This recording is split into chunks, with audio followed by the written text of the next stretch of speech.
On this edition of the program, we talk about Epstein, whether or not Pam Bondi is long for this world. Elon Musk starts a third party, and we talk all about the fallout of the one big, beautiful bill. Juliegrace Brufke joins the show. It's all coming up. The following is brought to you by Just Another Pilot.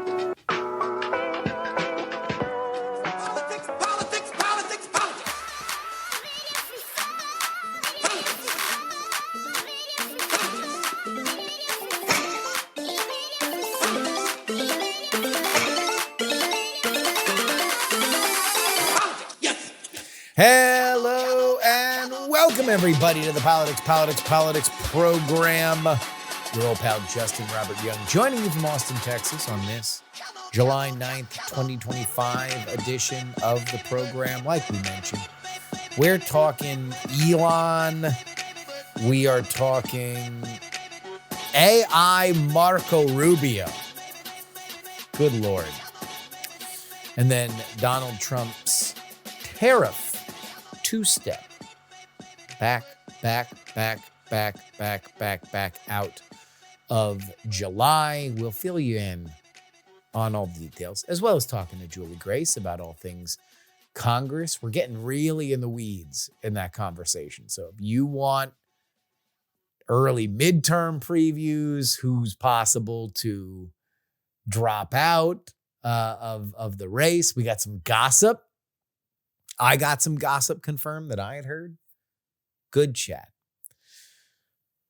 Let's start with some tribute.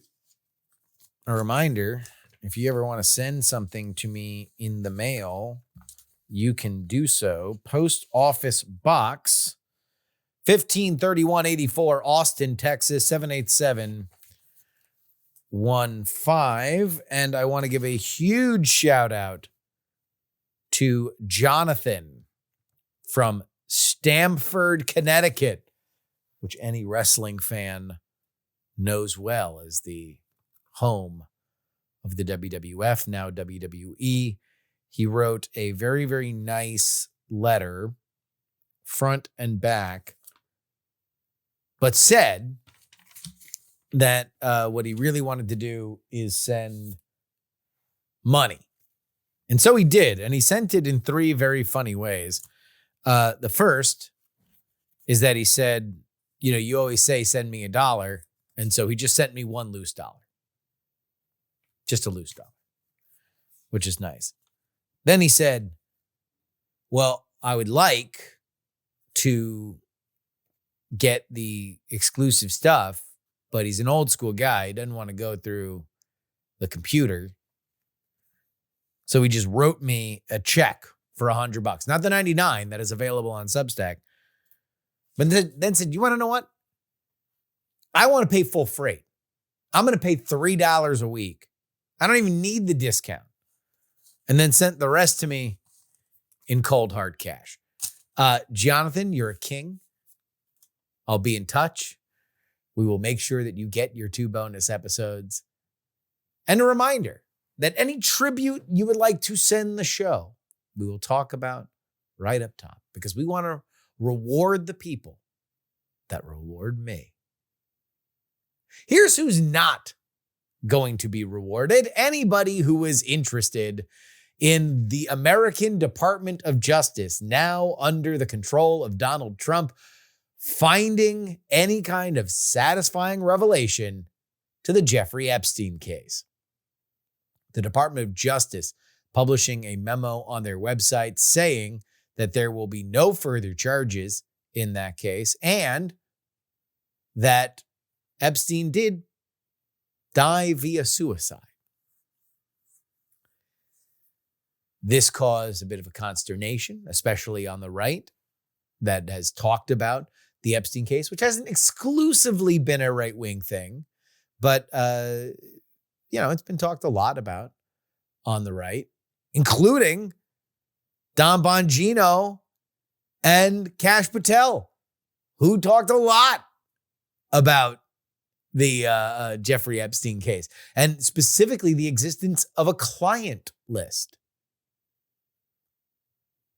a document of powerful names ranging from presidents to princes, for which Jeffrey Epstein made available young, possibly underage girls. This was asked directly to both President Trump and Pam Bondi. Trump made headlines because he was wondering why the reporter was asking about such old news, especially when they had other things that they wanted to talk about.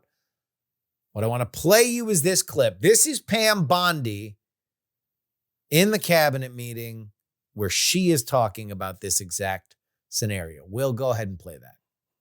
Sure. First, to back up on that, in February, I did an interview on Fox, and it's been getting a lot of attention because I said I was asked a question about the client list, and my response was, it's sitting on my desk to be reviewed, meaning the file along with the JFK, MLK files as well. That's what I meant by that. Also, to the tens of thousands of video, they turned out to be child porn downloaded by that disgusting Jeffrey Epstein. Child porn is what they were. Never going to be released, never going to see the light of day. To him being an agent, I have no knowledge about that. We can get back to you on that. And the minute missing from the video, we released the video showing definitively the video was not conclusive, but the evidence prior to it was showing he committed suicide. And what was on that, there was a minute that was off the counter. And what we learned from Bureau of Prisons was every night, they redo that video. It's old, from like 1999. So every night the video is reset, and every night should have the same minute missing. So we're looking for that video to release that as well, showing that a minute is missing every night. And that's it on Epstein. Pam Bondi's getting fired. I'm just going to tell you. Pam Bondi's getting fired. I believe she will be the first cabinet member of the Trump administration to leave. And I don't know if it's because of this, but I will tell you things that I believe Donald Trump hates. That Donald Trump really, really, really doesn't like. He hates when there are stories that are not the story that he wants out there that dominates things. Pam Bondi is somebody who has created narratives that were not the narratives that the administration wanted out there, that then she had to do mop-up duty on. It was Pam Bondi's office that summoned a bunch of influencers, gave them binders with publicly available material about the Epstein case, and then had them trotted out in front of photographers and reporters who asked them what the hell they were doing there. It was Pam Bondi, who has apparently a growing rift, according to former PX3 guest Tara Palmieri, between Dan Bongino, I think it's Dan, Bongino and Kash Patel at the FBI, because they are very well aware of how sensitive of an issue this is. And I don't think that we're done hearing about it, for the record.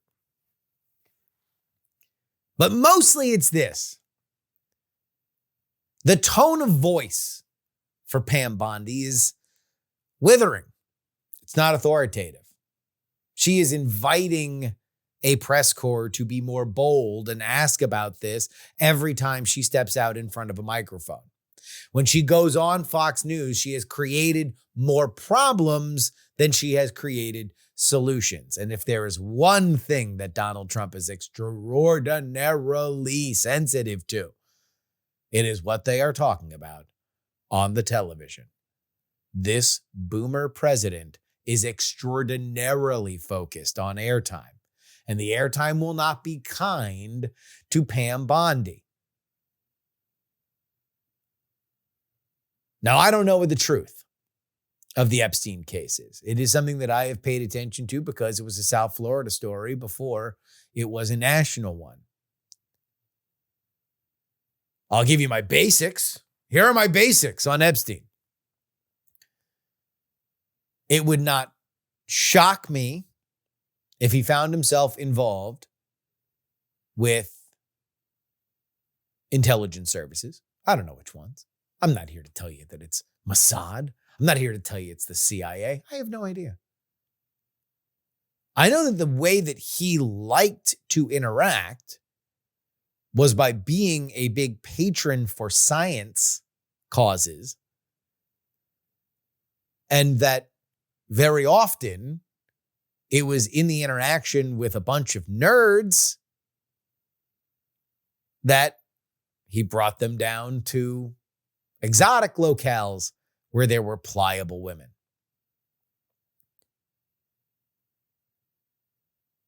I don't know where I'll put it this way. I don't think that there was a client list in the way that you think of it, or it is often talked about, that Jeffrey Epstein was like a pimp and that he would procure women for powerful people.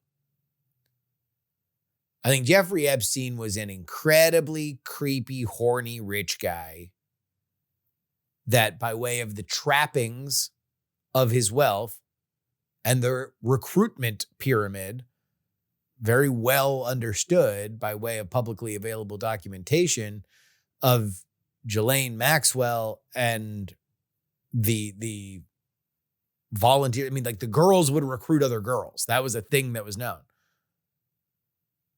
That, like many rich people, they would just, they would have women around. I don't know if they were specifically brought or procured. Now, what obviously breaks the law is that some of these women were underage. Depending on how we define the Mann Act and sex trafficking laws, they were either paid across a legal limit. And then there's the suicide. There is an episode of Ice Cream Social, our friend's podcast,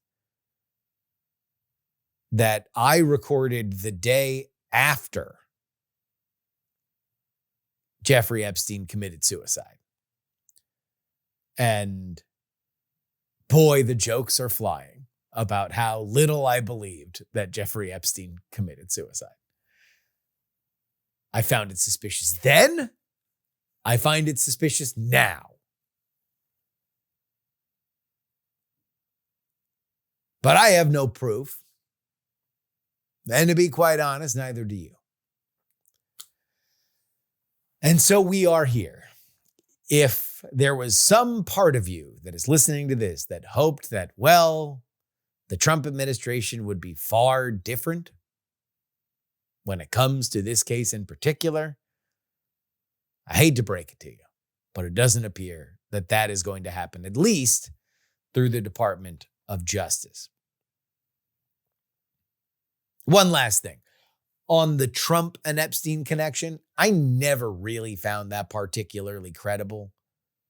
Mostly because the stuff that I knew the most about was, again, Epstein flying people from MIT, Bill Gates, Stephen Hawking. They go down to the island, and all of a sudden there are bountiful women who are down to clown, as it were. That never seemed to be a problem for Donald Trump. This is a man who ran a teen beauty pageant. He then had a successful television show. The pipeline of pliable women was not in doubt for Donald while he was in his heyday. So the idea that he would have to rely on Jeffrey Epstein for that seems a little tenuous, at least to me. Now, we do know that they knew each other. We do know that there were interactions between the two because they were both rich guys in West Palm Beach. It's a lot of rich guys in West Palm Beach, but they tend to know each other because West Palm Beach is not Manhattan. It's not gigantic. It's not infinite. You're all going to the same restaurants. You're all going to the same country clubs. You're all going to the same general high society galas. They were two of those dudes. So yeah, they knew each other in a way that every rich person eventually runs into each other in Meisner Park. So I don't think that this is particularly a Trump-centric thing, that this is Elon saying that Trump is in the Epstein files. Of course he's in the Epstein files. We know that he's in the Epstein files because, again, he knew Epstein. But I don't think it's specific to that. I think the larger question is, would this be the administration, the rogue administration that would just throw out information into the street? Doesn't seem like that's the case. In case you ever believe that it could be.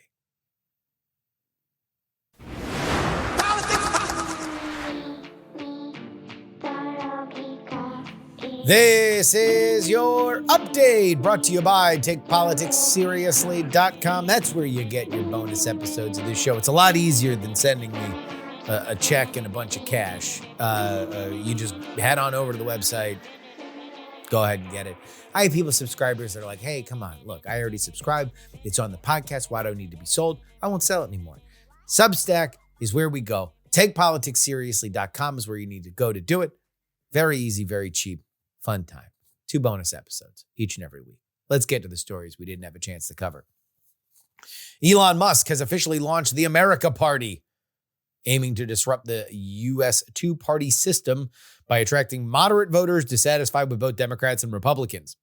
Inspired by an X poll, website he owns, where 65% supported it, the party focuses on fiscal conservatism, cutting wasteful spending, reduction of debt, modernizing the military with AI, protecting the Second Amendment, Bitcoin, and encouraging childbirth. Or at least that's what he says it's going to represent. It won't represent anything because it's not real and it won't be real. This is a terrible idea for Elon Musk. It is not going to happen for a few reasons. And here's why. Number one, Elon gets distracted. This is a project that requires conservatively 12 years of support. This is something that you need to stay laser focused on for at minimum 12 years. You need to highlight candidates. You need to find a feeder to recruit people. You need to have a theory of the case and winnable races. You need to cultivate a winning reputation so you are not just a spoiler. And then you need to put up the money. On Friday's edition of the show, we're going to have Dave Leventhal on, and I'm going to ask him exactly this question. What is the back of the envelope math on 12 years to start something like this? Now, I followed Elon Musk's business career for as long as he has been somebody with a national profile. I followed Tesla. I followed SpaceX. And I think he is a remarkable entrepreneur. And save it with the well, he didn't really invent those companies. He took over those companies and he brought them to heights that few thought possible. Go ask Rivian how easy it is to run an electric car company. They're in financial trouble and they're building a good product. Tesla has become the first American car company in a very, very, very long time. And right now they're in trouble. SpaceX did the literal impossible. They defeated Lockheed Martin. They defeated the military industrial complex to create a cheaper and more reusable alternative for America to get to space and get back. It's huge. It's gigantic. You want to know what happened with both those companies? Elon found really, really, really smart people and recruited exceptionally well to make something happen. Part of that's because there was a lot of talent in those industries that were frustrated with the status quo. If this were to work, it would require Elon finding people to make this happen, because creating a party like this is an every day for 12 years proposition at minimum. Minimum. That just gets you into the game. That's an entry into the dance. There's no guarantee that he's going to succeed. I don't know if that exists. I don't know if there is as much latent talent as there was in the automotive field or the rocketry field that Elon found for his either two greatest successes. And I think eventually he'll just get bored. There's also the fact that Tesla's stock is not doing great, and there are shareholder pressures for him to get his hands back on the wheel.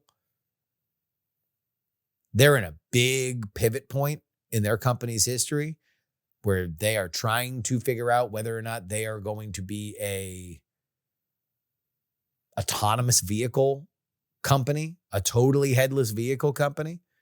They have a good shot at doing it. They have a good shot at leading in robotics, but they need to do it.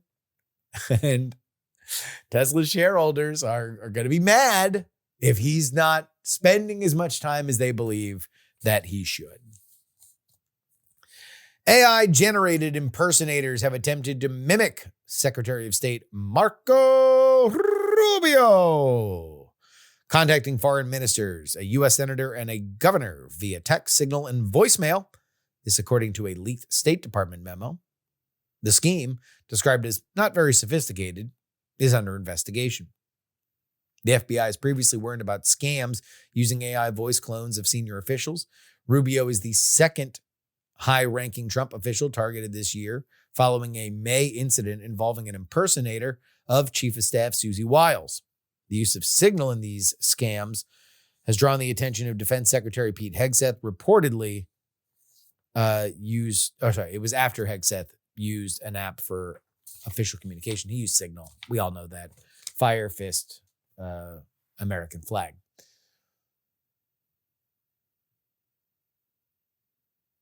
I think we're close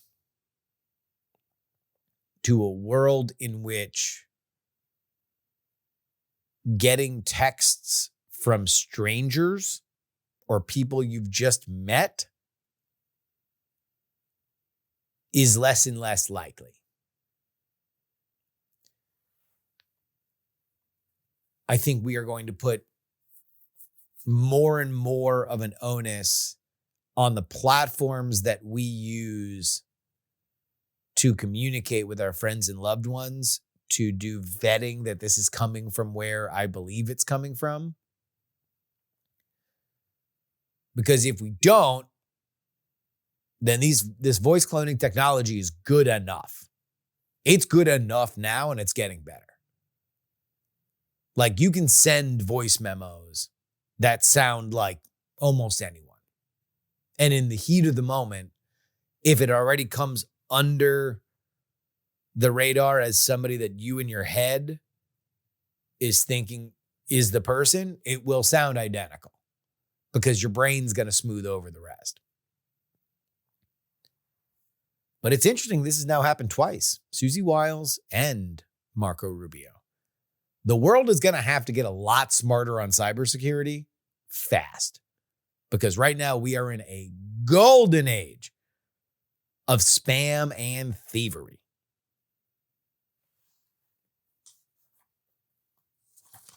Oh, by the way, I'll be at DEF CON in a few weeks. So, hackers, head by the Hack 5 booth. Big things happening. Big things. Little InfoSec rumors. InfoSec rumors. Ooh, anyone expecting InfoSec rumors on the PX3 show? Because I know it all. Oh, I know it all. Big things happening. Hack 5's anniversary, actually. Finally, President Trump reaffirmed that his August 1st, 2025 tariff deadline is final, stating on Truth Social that no extensions will be granted past that. This followed earlier mixed messages. On Monday, he told reporters that the deadline was firm, but not 100% firm, depending on foreign offers. Trump had originally imposed tariffs on April 2nd, paused them for 90 days on April 9th, shifted the deadline again in July. That was this week. The back and forth has, of course, fueled market volatility with stocks dipping, although we are already recovered past where Liberation Day was, and we are very close. I mean, we're like one or two good stock market days away from it cresting over the all-time high that it was at before the DeepSeek crash, which was stupid and just a great opportunity for you to buy NVIDIA. Buy NVIDIA. This is not a stock tip, but for real, do it. And also, new things coming from Hack 5.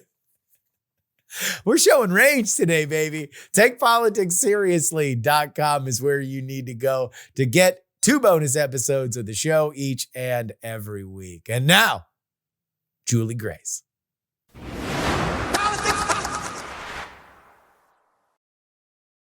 Well, the one big, beautiful bill has been signed, and that means that we now need to deal with the aftermath of it and see where we're going next. And to do that, live from the capital of the United States of America, Juliegrace Brufke, welcome to the show. Hey, everybody. All right, so let's, before we go forward or we deal with the aftermath of this, I was talking to people inside the house that were pessimistic about this passing by July 4th. Things tend to, any reason why things can get delayed, they do tend to get delayed. It came out of the Senate.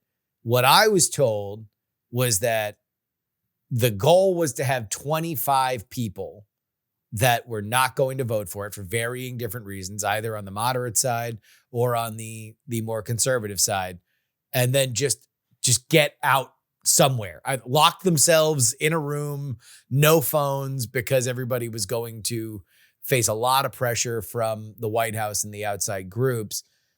Then I heard it was 17 people that were willing to do it, which is less than 25, and everything kind of collapsed from there. You were in the Capitol while all of this was going down.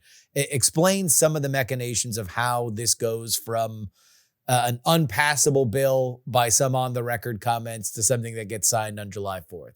Yeah, it was kind of a wild ride because I talked to a lot of those people, and there was a lot of talk of mods joining forces with Freedom Caucus and kind of trying to push for a conference with the Senate side. But I mean, it is, after a few of these bills, kind of hard to take these Freedom Caucus threats as seriously as I used to after kind of hearing it over and over again. But I think there was a lot of leadership and Trump arm twisting, and ultimately they managed to get it over the finish line there. But honestly, more so than the Freedom Caucus, I was kind of shocked a couple of the mods that I talked to, just on background and off the record, that had a lot of reservations about the Medicaid aspect of it. Yeah. Taking some heat in their districts that they managed to go there. But Mike Johnson's promising them a second bill to try and fix some of these issues. So we'll see if that happens. But too big, too beautiful. I've heard that as well. And we will see whether or not that comes to pass. When, what was the biggest thing that you were hearing from the moderates? And is there anything other than just they knew they had to pass it eventually and they didn't know if they were going to change it significantly that made them just say, screw it, let's have a weekend and pass this when they did?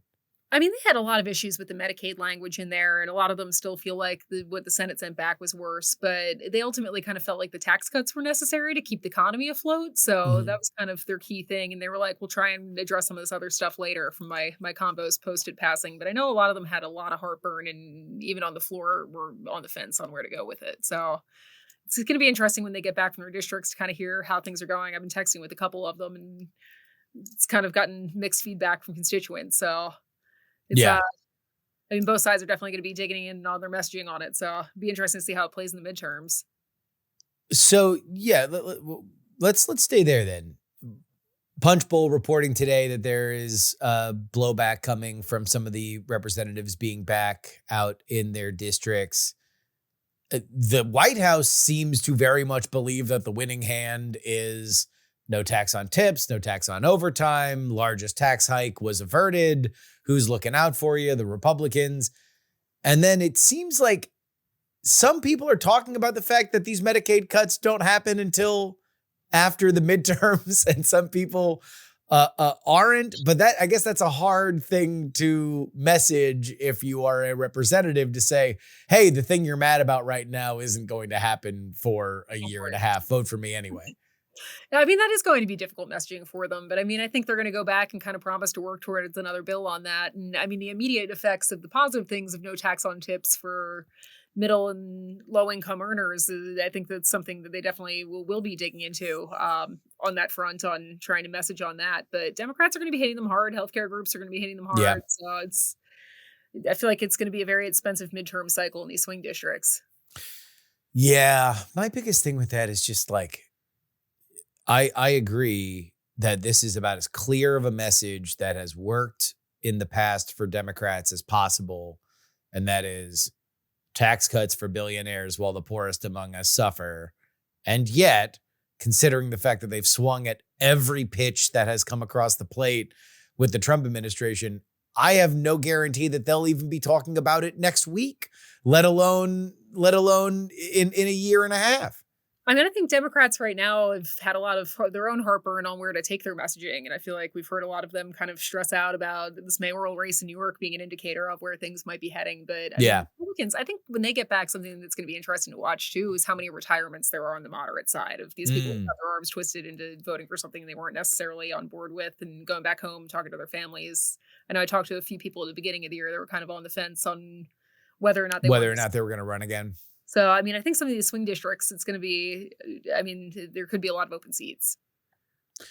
What are you hearing? You know, over the weekend, Trump administration announced that they were going to raise $1.4 billion to support the midterms. And certainly whether or not that exactly comes to pass, it is a signifier that the White House wants to be very active in these midterms, and that, you know, taking chances like voting for this bill is going to be rewarded by either money if Trump is not, you know, the coin of the realm in their district, or Trump himself to be more and more present. Is that something that's weighing into some of these representatives who are on the fence that this is not going to be an absentee president for the midterms, or at least the promise that could be the case? We figure the guys in these swing seats that want to run are already kind of used to those races where they're raising a lot of money already, not necessarily Trump fans. But I mean, I feel like Trump money and a Trump endorsement, I mean, depending on the district, usually helps more than it hurts. So yeah, it's got to be kind of a bonus for them. But yeah, I mean, it's going to be a tough cycle for them just historically. I mean, they've got power of both chambers in the White House. And we've seen back in the Obama years, the shellacking after the Obamacare passed. So, I mean, we'll see if it's the same thing this time around. But, I mean, the elections have gotten increasingly less predictable, and the polling has been less consistent. Dicey. So never say never on who holds on. And, I mean, it would make sense for the Trump administration, if he doesn't want to be a lame duck of not having power over these people for his final 2 years, to dump a lot of money into it. Yeah, especially if it's his last go round. And he's not, like, it's weird to try to adjust the priors because he is a lame duck, but he's not the lame duck in the way that people normally think of it, because he had that Biden interregnum in between. So it's kind of like a first term, like everybody's kind of, the fatigue is not the same thing that it was at the end of Obama, or at the end of Bush, or at the end of Clinton. Well, if there's one thing we've learned about Trump, he's kind of an enigma, right? So it's he keeps us on our toes. Love him or hate him. You mentioned Mamdani. Let's go there, because that is something that I think people haven't really wrapped their head around in terms of the midterm effect of it. The Republicans are trying to put Mamdani front and center, and I think it's because there are races in the New York City area that will probably go a long way to deciding who the Speaker of the House is and who has control of that chamber. And I know every one of those moderates would rather be running against Mamdani than running for anything that has anything to do with Donald Trump. So which races are we talking about specifically that are going to be very, very, very closely watching this mayoral race? We figure like Nick LaLotta's seat, that's going to be one that's definitely going to be hammering him. Mike Lawler, Sean Patrick Maloney's announced he might run against him again. I mean, some of these New York races are going to be close. And I mean, Texas is thinking about redistricting. And I've talked to Democrats in New York and California that have said they want to push for more liberal maps. So I mean, I think California and Illinois more so than New York. New York just had theirs redrawn. But I mean, it's going to be interesting to kind of see how the parties kind of in the states divvy that up and how that's going to impact the numbers. So that is something that can totally be controlled by the state house, right? The state can redraw their lines whenever they want. So Texas is they're talking about redistricting to try and make things it could create as many as 5 new Republican seats. So I've talked to some California Dems that are like, and Illinois Dems that are kind of like, why aren't we doing the same thing? We should. Yeah. We've got control of those states. We should be pushing for the same thing if they're going to pull that. So I mean, the House maps they're definitely something to watch. And Wisconsin's another one where those maps could change. So. Yeah, I think the overarching Republicans kind of have a slight edge right now with the way things panned out in North Carolina last time around with the way they drew their maps. But it's some of these races are going to be wild. Yeah, I've heard conflicting things about the Texas plans in that, if theoretically it could create more safe seats, but it creates more swing seats, so it's Yeah, like I guess safe. It would create more R-leaning seats, but maybe at the expense of a few absolutely safe seats, and so it would be like in a D+6, D+8 environment, which some Democrats believe is possible, and historically this would be the time that it was going to happen. If it does, then all of a sudden it could be a disaster. This could be a huge own goal for the Republicans. Yeah, I mean, I think it's going to be interesting to see if Ken Paxton pulls things off in that Senate primary, because down ballot Jesus issue there for a lot of kind of the moderate R's. And I know that Ronnie Jackson's been thinking about hopping in there. Wesley Hunt's been thinking about hopping in there. So I think Republicans are kind of pushing for a more Trumpian Republican to hop in that race. It's not Ken Paxton to maybe take out John Cornyn there. But Texas politics wild these days. I know. Well, I mean, that'd be very good for me because I'd be able to cover things a lot cheaper than trying to fly everywhere if there was a big primary there. So there are a few House Republicans that are, toe in the water, thinking about it to go up against Paxton. There's a couple. I know Wesley Hunt. I know Ronnie Jackson. They have both kind of been putting feelers out there. I think, I mean, Ronnie is very close to the president. I can see that endorsement happening. And I mean, that could go a long way in Texas in a primary, but I mean, baggage. So in a general, there's some real fears that, I mean, I've talked to a million strategists that they all think that the whole Texas could go blue thing is BS, but like, they're like, even those people are like, Ken Paxton's a problem. Well, I'll put it this way. When Colin Allred puts out his first ad and his main issue is corruption, then you know that he is planning on running against Ken Paxton. He's not planning on running against John Cornyn because a corruption message, generally for blue audiences, sure, that works, but that doesn't work for a general audience. It would work for Ken Paxton, who was rung up on charges by his own party not but a year ago. Yeah, and I mean, there have been rumors, and I haven't talked to John Cornyn personally about this, but just kind of rumor mill in leadership world that if somebody that's more viable gets in there, that maybe Cornyn bows out. But I mean, we'll see if that happens. That's just kind of Capitol Hill rumor mill. But yeah, it's I mean, that maybe he reads the writing on the wall. As long as it's somebody that's not Ken Paxton and they're Trump endorsed, so you start to see those numbers go where they're going to go polling wise. Then maybe he would put the final nail in the coffin and not split any kind of vote. Yeah, I mean, especially during reconciliation after the Tillis announcement, they were like, "Oh, is Cornyn next?" So I mean, well, I guess we'll see. It's now that reconciliation's kind of passed, whether that'll be the case if somebody else hops in there. But yeah, it's going to be that Senate race is a wild one. Let's go back to this Too Big, Too Beautiful sequel reconciliation bill. Everybody I've talked to does not believe that this is a real thing. They don't believe this is going to happen, that this is an aspirational at best, a figment of the imagination to get people to yes at worst.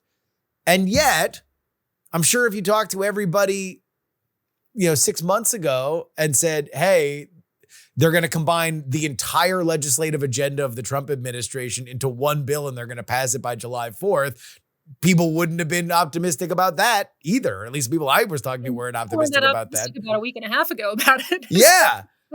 I mean, I think Susan Collins was calling for 2 bills like right before it passed. So it's yeah. Yeah, I mean, I've spoken to Mike Johnson briefly about it, and he's like, we're not totally sure what it's look like. We're going to try and get something. They might be able to get something small. Yeah, I mean, addressing every issue that got these people over the finish line seems far-fetched. But, I mean, I guess never say never, but I mean, the margins haven't gotten any better. They're going to have a special in Tennessee. They're, I mean, it's not getting any easier for them. No, in terms of the gap of votes that they would need to get. What would even be the centerpiece of it? Because that was the whole thing about 1 bill or 2 bills was like, okay, do you anchor taxes first or do you anchor the border first? But you're going to center it around one. And then the idea was, look, the taxes people need the border thing to vote for it, and the border people need the taxes thing to vote for it. So like you had to tie them together. What would even be in? What's the centerpiece of a reconciliation bill for a second? The problem is they'd want to rectify a lot of things that bother people in this bill, but the mods and conservatives are at odds over that. So trying to find the common ground for a second bill is going to be, I mean, threading a needle there in a very difficult way. Because correct me if I'm. I mean, some of the Medicaid stuff, but I mean, mods and conservatives are on the opposite end of the Medicaid issue. So yeah. Like the issue is the House Freedom Caucus wants more cut, or those budget hawks want more cut, and the moderates are like, don't cut this. So unless there's another thing that's very obvious, which they didn't find the last 6 months they spent looking for it, that makes more sense for them to cut, I don't really know where they go. Yeah, I mean, they've got this rescissions package they're trying to put together in the Senate. There's already issues with that, and conservatives over on the House side are really pushing for it. But, I mean, that's going to be a difficult climb. They might be able to get something. But, yeah, I mean, a second reconciliation package does, from everyone I've talked to, I mean, Mike Johnson's optimistic, cautiously optimistic. He wants 3. He wants the trilogy. He wants this next one and then one after that. And I'm like, okay, that's, at this point, he has earned enough with me, at least in my priors, that I'm not going to out and out doubt him, because he has worked well with Trump to get things done. And I think he does deserve credit for being his part of it, even if he is not the lion's share of the thrust. He has worked with Trump's power very well to shape the outcomes that he has gotten. But he's been fascinating to watch, because so many people were like, he's so in over his head, he doesn't know what he's doing. Mm-hmm. And, I mean, well, he was getting his sea legs for a while. It's hard to argue that he's not more effective than Kevin McCarthy was. And it does seem like the leadership team will kind of trust each other more. It seems like there's less backstabbing among themselves, and it feels less like a giant circular firing squad of them all trying to screw each other while getting things over the finish line.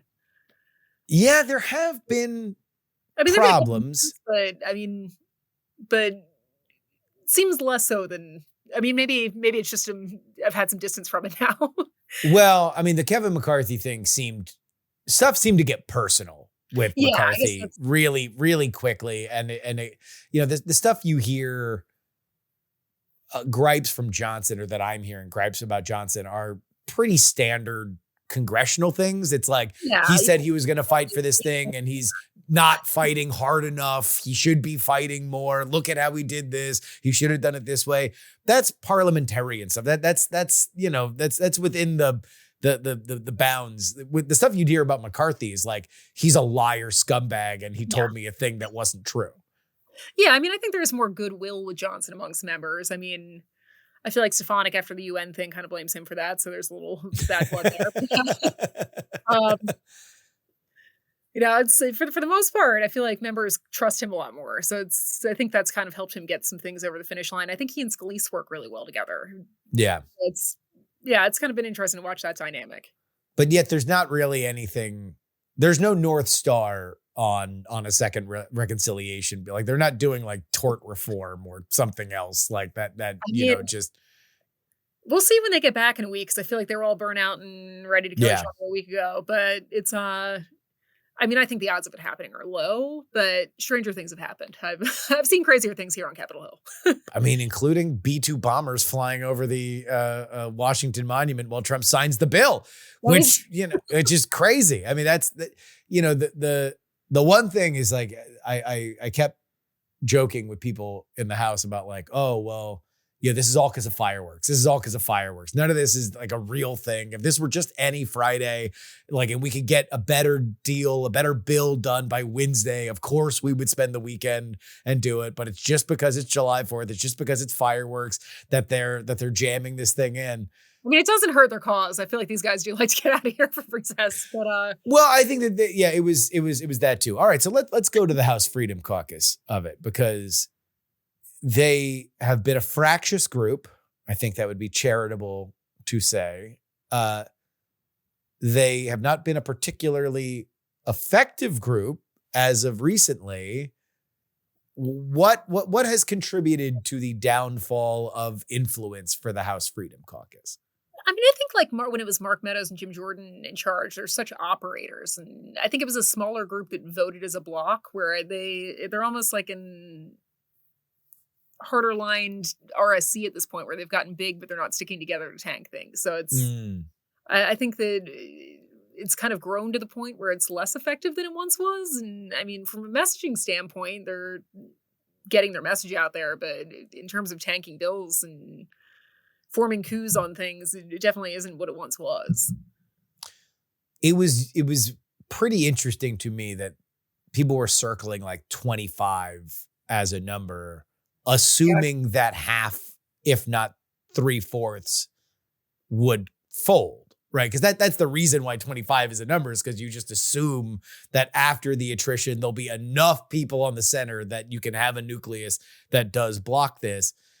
That doesn't exist in the Freedom Caucus anymore. You know, there's nobody that will hold no matter what, that's willing to be that dude and catch the irradiation from the White House. Well, I mean, it's wild. I mean, Thomas Massey's not in the Freedom Caucus, but I mean, kind of that ilk, that he's the only guy who voted against it. But you look at some of the tweets from some of these guys just hours before that bill passed, where this is going to kill our deficit. This is going to be awful for our country. And then 4 hours after that, it's like, congratulations to us. We passed this bill. We did it.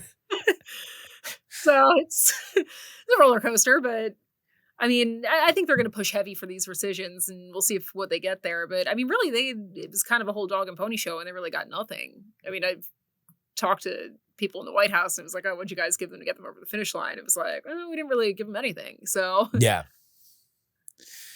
I think the question that I always had for anybody was like, okay, well, what do you want? You hate the Senate bill. The Senate bill came out and it was way more expensive than you thought it was going to be. You're mad at Johnson that he didn't, throw his body under the train to derail what was happening in the Senate. Okay, I get all that. You understand that you're going to have to do an informal conference. Realistically, what do you think is going to change between now and then? And there really it was like a lot of I's and T's, a lot of, things that matter very much to people in Congress because they live it, but not anything that was going to affect a race. Yeah, I mean, I feel like they've, Freedom Caucus, some of these other major negotiations, they've thrown them a minor bone here and there, but this one, it's not like they could amend it unless they were going to send it back to the Senate, and it would have been a whole other shit show when it got back there. Trying to to get Lisa Murkowski over the finish line was a whole thing over there, and going through the bird bath in real time on that side was, that was a long 24 hours. So, had it blown up on this side and gone to conference, I probably would have ended up with an even less conservative bill. So I think that's my thought, is that it's like, do you really, especially when half of the people that were mad about it were moderates and half the people were super budget hawks. It's like, where do you think the blend? This is the blend. You might not like the blend, but this was the blend. This was the thing that was going to come out that could be agreed upon by everyone, especially when you didn't hear any voices that were like, except for Massey, like, screw it, never, not once. I'm totally out. There's nothing that can be done. Even Rand Paul in the Senate was like, just don't do the debt limit thing. If you take out the debt limit thing, I'll vote for it. It just seemed it was going to move along. Vote on that rule vote, which I was surprised by. I thought he would have killed the rule, but I mean, Massey and Elon, there's all that talk of the new political party, so we'll see if he goes down that road. But That Massey could be the first America party candidate. who would have thought the first America party would have been started by a South African? But it's You never know. You never know. All right. So from your point of view as somebody who trolls the halls of the Capitol looking for news, what is next? I assume everybody is in a mending period right now after having gotten this gigantic package out the door earlier. I mean, like, again, I just want to underline for people, way faster than I think anybody realistically believed it was going to happen. And so now you do have a lot of time between now and the midterms. The next big fight is on rescissions. I think rescissions is going to be the biggie, and I think it's going to be a lot of messaging bills. And I mean, we've got farm bill coming up. I gotta check the legislative calendar, but I mean, you've got government funding coming up, and I mean, so there's always another fight around the corner. Well, but the one thing that we're not going to deal with, and this is kind of, something just for the cadence of the political calendar that we have gotten used to, is the debt ceiling, which usually is a huge moment for the out of party or the out of power party. Oftentimes more the Republicans than the Democrats, but the Democrats squeeze it a little bit too. And now that's just off the table because they're gonna keep raising it through Trump's term. Yeah, and I know that was a big thing for Trump. I know he hated what McCarthy had negotiated, and there were a lot of tensions over that. So getting it into this bill was a big thing for the White House. But I mean, Freedom Caucus had issues with that. Rand Paul had issues with that. It's amazing they managed to get it through. Yeah, I mean, so let's talk about the Trump of it all. How everything I heard is that they were extraordinarily involved, especially when it came to the closing 24 hours. That it was all hands on deck. Anyone that you knew, anybody that was connected to you, who was in your bachelor party, if they had your number, they were going to call you to make sure that you were going to yes. Is that accurate from what you're reporting? Yeah, they had a ton of guys up at the White House that were kind of on the fence about things, trying to push them over the finish line, and a lot of late night phone calls, a lot of meetings with Johnson, a lot of Zooms happening. And I mean, they held that vote open until vote was 3:30 a.m. While they were still twisting arms on that. So yeah, the White House was definitely very, very heavily involved in that. There were a lot of sleep deprived Leg Affairs staffers that I talked to over the weekend. I heard Trump had threatened to come to the Capitol. That was the one thing. I heard that rumor. He ultimately didn't make it up here, but it's. I heard that was the final, like, the arms were going to get twisted. And then the final, if somebody was still holding out, that Trump was going to come and basically put it in the hands of the people that, like, all right, I'm here.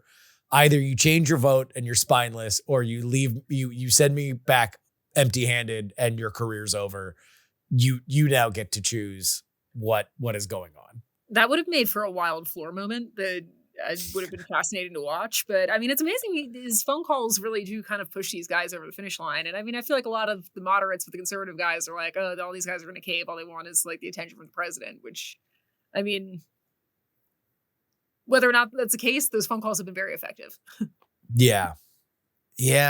I mean, what's also going to be effective is watching those Thomas Massey polls for the primary, because that is the one counterweight that has existed here that Biden didn't have in his term, is that people are really afraid of a endorsement against them from the president killing their career. And Massey has been the only one to step on that third rail. And now two of the top Trump world people, Fabrizio and LaCivita, are in Kentucky, trying to foment his ouster. So it'll be very curious to see what those polls are. It's going to be really interesting. I mean, he's managed to fare through some primaries in the past and kind of has a personal brand. And I feel like Chip Roy's kind of in that category too, where he's managed to kind of stave off some primary challengers in the past. I mean, Chip's definitely fallen in line more than Massey has. But I mean, if they're spending a ton of money, I mean, he's popular in his district right now, but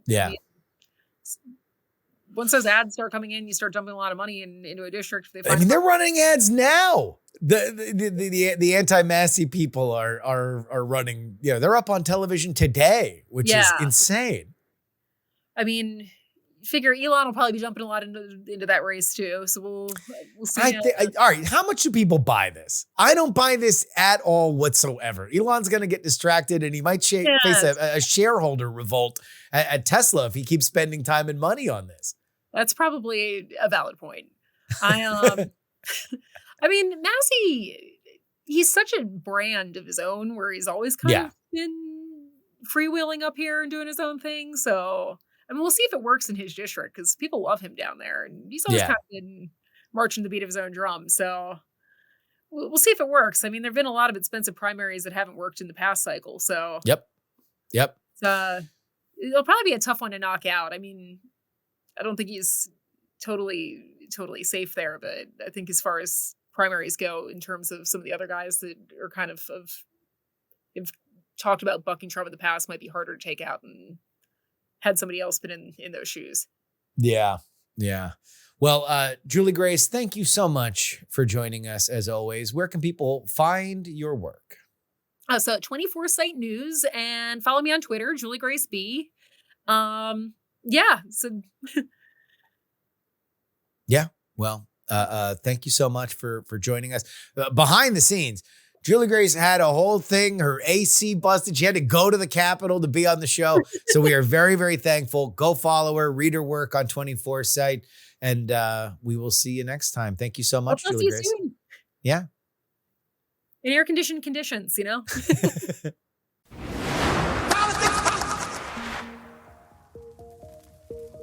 And that'll wrap it up for us today. Politics, written and hosted by me, Justin Robert Young, for Dog and Pony Show Audio in Austin, Texas. You can email theyoungamerican@gmail.com. Follow, find, and share video clips of the show. TikTok, Justin R. Young. X, Justin R. Young. And of course, right here at our natural home on YouTube, where you can find full videos, full episode videos of the program, as well as our shorts. If you'd like to support us with a one-time donation, it is paypal.me/payjury. Venmo is Justin-Young-20. Cash App is PX3 Cash. And you can send me anything you'd like in the mail. Post Office Box 153184, Austin, Texas, 78715. The only place that you get our bonus content is TakePoliticsSeriously.com. $3 a week gets you 2 bonus episodes each and every week. It's billed 12 monthly, so sometimes you even save on a week. Look at that. Then, of course, just sign up for the year. $99. Easy peasy, lemon squeezy. And by the time that you're going to worry about it again, we're going to be so deep into the midterms, you're not even going to care. Listen to that, buckaroo. But, of course, the only people who get their name read at the end of the show are your founding tier. Sonny Black, L3PO, Peepaw, Scott, Middle-Aged Mike, Tom, Sarah Jeannie, Jeremy, Pro Idiot, Chiller Tomatoes. Oh yeah, it's Adam, Neil, AB Puppy, Dr. Whiskey, Michael, Fat Tony's PJs from New York, Will, The Borge B, Matthew, Matt, Andrew, Edwin, Sam, Andrew, Phil, Edison, Devon, Paul, a dog named Checkers, Gloria, my mom, Jerry, Trucker, John, Berkeley, Steven, and Zombie Doc. You want your name read on the show. One place to do it, TakePoliticsSeriously.com. On our next free episode of the program, we will have Dave Leventhal on. He is going to talk about a trend that I have noticed. President Trump announces $1.4 billion going into the midterms. Senate Leadership Fund for the Republicans announces a big, massive money raise. Not a whole lot from the DNC.